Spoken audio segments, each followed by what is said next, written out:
This segment is brought to you by the Kansas Soybean Commission. The Soybean Checkoff, progress powered by Kansas farmers. Welcome back to Farm Factor and the Kansas Soybean Update.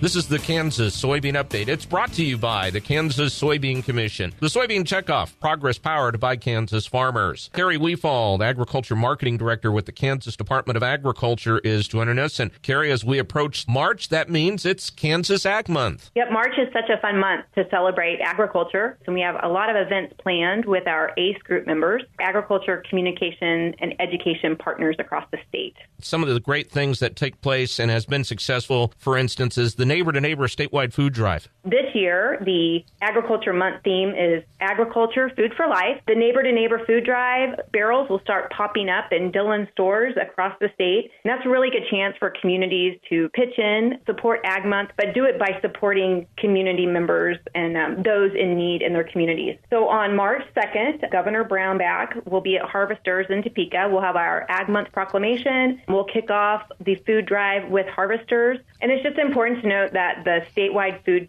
drive, it supports 3 different food banks in Kansas. So Harvesters, the Kansas Food Bank, and the Second Harvest Community Food Bank. Agriculture in our state contributes to about 43% of our total economy, and that's when you look at the direct, the indirect, and the induced effects of agriculture across our state. So we really encourage our local communities through different types of information packets to think strategically and plan some sort of agriculture event in their communities to celebrate agriculture in whatever way might be most appropriate. And the work you do with school and youth education with their virtual farm tours. Yeah, this is just an excellent outreach program. And this year we're working with Midwest Area Association, and we will be working with Dwight and Anita Rokey from Sabetha. And we will be bringing Rokeyroad Holsteins into Kansas elementary school classrooms virtually. So students who participate in Foundation for Ag in the Classroom will have the opportunity to tour a dairy, to ask Dwight and his wife Anita questions about what it's like to be a dairy farmer, and learn more about not only the animals, but also the milk and the products. The second part of it is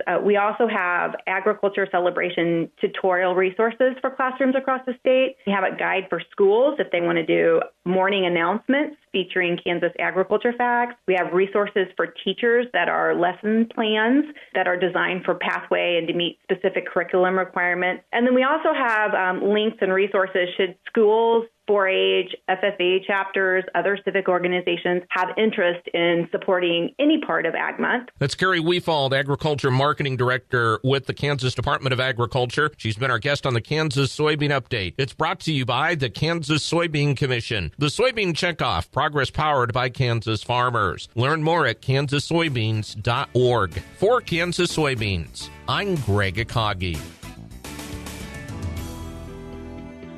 Hope you enjoyed this week's Kansas Soybean Update. Stay with us after the break for more Farm Factor with Kyle Bauer and Aaron Popelka.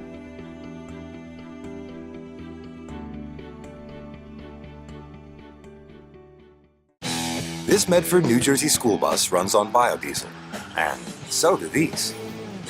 In fact, all of these buses run on clean-burning biodiesel, which is great because the more we use biodiesel in our heavy-duty vehicles, the less carbon pollution in our air. Think how great it would be if more of our school buses ran on biodiesel. More biodiesel, less carbon pollution. More is less. Biodiesel, America's advanced biofuel.